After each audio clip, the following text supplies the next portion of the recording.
Salut à tous, aujourd'hui on se trouve une nouvelle vidéo.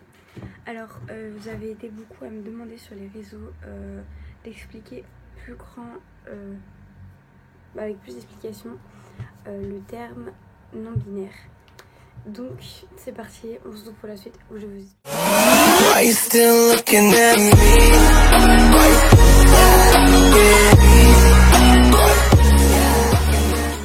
Donc déjà une personne non binaire, c'est quelque chose, c'est un grand terme, c'est-à-dire que ça va réunir plusieurs personnes.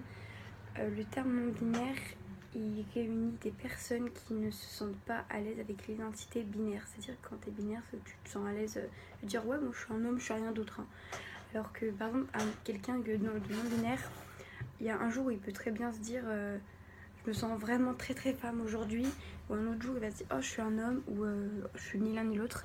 Mais dans tous les cas, on n'a jamais quelqu'un qui est non binaire, soit il a jamais de genre attitré, soit c'est quelqu'un de trans.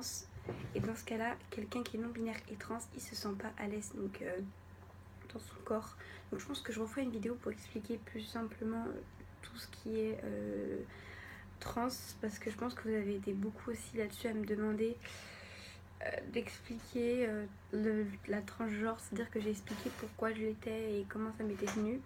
Mais je vais expliquer en plus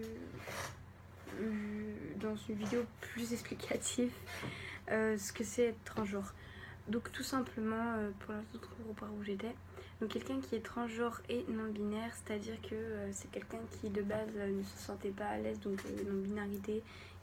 Quelqu'un qui va se dire je me suis pas moi-même. Peut-être qu'au départ il y en a qui vont se dire ouais, ils vont essayer de cacher, c'est-à-dire que souvent on essaye de cacher ça, de se dire non, c'est pas moi-même, ça peut pas être ça, non, non, non.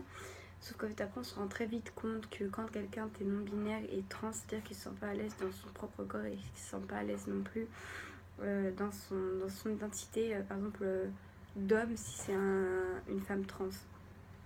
Il va se dire, moi je suis une femme, mais avec un corps d'homme. Il va dire, je suis non-binaire.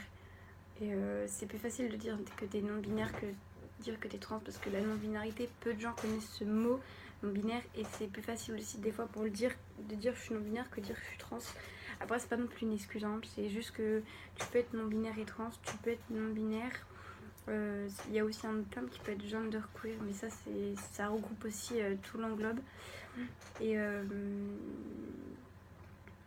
quelqu'un qui est non-binaire, il peut avoir plusieurs facettes, c'est-à-dire que quelqu'un qui est non-binaire, il va pas être pareil que quelqu'un d'autre, c'est-à-dire que tu prends deux personnes non-binaires, ils vont pas être pareils. Un exemple, c'est que par exemple, moi, avant que je sache que j'étais un homme, ça veut dire que c'était, je crois, quand j'avais 12 ou 13 ans, je sais plus, je commençais un peu à me dire ouais, je suis pas une femme, non, non, non. Je voulais pas qu'on me dise femme, genre quand quelqu'un me disait que je suis une femme, je disais mais non, je sais pas qui se fait dire ça. Je faisais déjà des raccourcis de mon prénom parce que je voulais pas qu'on me dise je suis une femme. Et au départ, je commençais par dire il, et après j'ai découvert les pronoms, qu'on pouvait changer les pronoms, ça je savais pas du tout que c'était possible. Enfin, si ton entourage est d'accord, bien sûr, tu peux. Et je me suis dit, en fait, j'ai découvert le terme non-binaire et j'ai dit, ouais, je suis non-binaire en fait. C'est-à-dire que quand t'es non-binaire, tu te rends compte très vite que tu te sens pas à l'aise dans ton genre. Par exemple, il y en a qui vont se dire, je suis ni un homme ni une femme. Quelqu'un qui est non-binaire, non-genrable, je sais pas, je dis ça comme ça, mais c'est peut-être pas ça le mot. Si vous pouvez me corriger dans les commentaires, allez-y, y a pas de souci. Quelqu'un qui, par exemple, en fait, il va se dire, non, je suis pas... Je ne suis ni un homme ni une femme, je suis un humain, je suis un être humain, je suis non-binaire. C'est comme je pense que la vidéo que tout le monde vous l'avez vue où un homme dit ça. Je vais pas la passer parce que ça va faire polémique sinon, donc voilà, si vous voulez la voir, je vous mets à la limite le lien dans la description, comme ça vous verrez. Et tout simplement, donc cet homme là justement il avait dit oui je suis non binaire, maintenant ça a fait polémique parce que beaucoup de gens s'étaient demandé, justement c'est là que les gens avaient commencé à se poser des questions sur le terme non binaire que peu de gens connaissent, c'est à dire que quelqu'un qui est non binaire ne va pas se sentir à l'aise quand par exemple on va lui demander homme, femme. C'est pour ça que je crois que récemment sur ça c'est un truc qu'ils ont rajouté ou autre. D'ailleurs la dernière fois que j'avais vu ça j'étais tellement contente. Dans mon lycée, j'avais mis homme autre en fait, parce que je peux pas me dire un vrai homme, c'est-à-dire que homme trans, non-binaire. En gros, je suis un homme trans non-binaire. Voilà, c'est ça que je suis. Et quelqu'un qui va vraiment vouloir, je veux dire, enfin simple, imaginons que toi tu te sens vraiment femme dans ta vie, que t'as un corps de femme, t'es une vraie femme, mais qu'on t'oblige à te dire non, t'es un homme, tu resteras un homme toute ta vie. Ça en fait, toi tu te sentirais pas à l'aise dans ton genre. Imaginons on te dit t'es un homme alors que tu sais toi-même que t'es une femme. C'est ça en fait. C'est-à-dire que quelqu'un qui est non-binaire, il se sent pas à l'aise avec son corps. Il y en a qui estiment les deux être un mélange d'un homme et d'une femme. Ça peut être plusieurs trucs parce que surtout que non-binaire c'est vraiment un genre explicatif.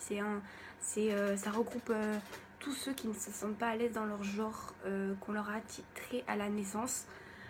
Comme je vous ai dit, il y en a qui vont dire qu'ils sont ni l'un ni l'autre, il y en a qui vont dire qu'ils sont un homme et une femme, et il y en a que ça va dépendre des moments. Mais en aucun cas, quelqu'un qui est non-binaire, du jour au lendemain, il va dire ah ben en fait, si je suis binaire, c'est bon, je suis une femme toute ma vie. Non, en aucun cas, ça va se passer comme ça. Donc, quelqu'un qui est non-binaire, ça peut vraiment varier. Donc, il y a plusieurs regroupements. Il y a aussi le terme gender queer que j'ai mentionné tout à l'heure. Donc, si vous voulez que je vous fasse une vidéo là-dessus, mettez-moi dans les commentaires ou alors sur mon Snap ou mon Instagram. Je vous les mets là. Voilà. Donc tout simplement c'est dire que c'est un terme assez compliqué à expliquer parce que peu de gens comprennent que comme ça on peut se dire non je suis non binaire, je suis ni un homme ni une femme, ou ouais je suis non binaire, des fois je vais être un homme, des fois je vais être une femme, ou je suis non binaire, je suis trans, je suis un homme trans, non binaire. Bonsoir. Et aussi il y a la non-binéphobie, je sais plus comment on dit, si vous savez comment on dit la phobie des non binaires, je sais plus exactement le nom. Et donc, tout simplement, on peut voir aussi, il y a aussi la transphobie, c'est aussi des termes qui sont un peu durs. C'est-à-dire que quand t'es trans et non-binaire, les gens vont dire que t'es pas dans la norme, mais toi tu le sens que t'es pas dans la norme parce que les gens te le montrent et tu te sens pas à l'aise aussi dans les genres. C'est un terme, c'est-à-dire que les gens comprennent peu, surtout que tu peux très bien être non-binaire et trans, comme je l'ai dit. Tu peux être non-binaire et bisexuel, tu peux être non-binaire et lesbienne. Tu vois, ça dépend aussi de ton orientation sexuelle, mais ça on en parlera dans une autre vidéo si ça vous intéresse. Donc comme je vous redis, quand tu es non-binaire, il y a une catégorie, il y a plusieurs catégories. Aucune personne qui est vraiment non-binaire ne va être pareil. C'est-à-dire qu'il peut y avoir 3 personnes non-binaires, aucun va être pareil. Il peut y en avoir un qui est trans, il peut y en avoir un qui aime, un qui se sent femme et homme, et un qui se sent ni l'un ni l'autre. Chacun a ses pronoms, parce que par exemple quelqu'un qui est non-binaire il peut très bien dire soit il peut dire si c'est une femme elle peut dire ouais appelle-moi par il, si c'est un homme il peut dire appelle-moi par elle, sinon quelqu'un qui sent ni l'un ni l'autre il peut dire il ou d'autres pronoms que je vous parlerai des pronoms dans une autre vidéo si vous voulez. Parce qu'il y a des pronoms, tu peux choisir tes pronoms. C'est vrai que c'est pour ça que c'est assez compliqué, les gens comprennent pas pourquoi tu peux te dire ah je suis pas un homme, je suis pas une femme.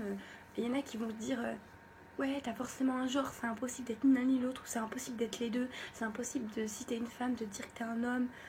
Tu vois, c'est des termes assez durs aussi à comprendre. C'est pour ça que des fois des gens ont du mal à expliquer que dans la non-binarité c'est pas seulement un truc, c'est que ça regroupe plusieurs trucs.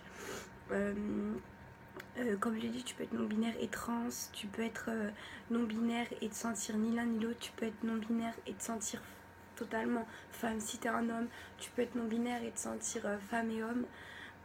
Chaque personne de non-binaire ressent au fond de lui ce qu'il est. Chaque personne va dire ce qu'il veut être, ce qu'il se sent être.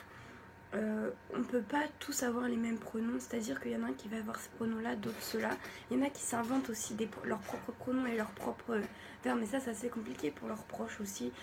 Les pronoms, certains profs préfèrent. Il y en a qui je sais que j'avais une pote à moi, ses profs ils avaient été assez bien là-dessus, c'est-à-dire qu'elle est non-binaire, juste non-binaire. Et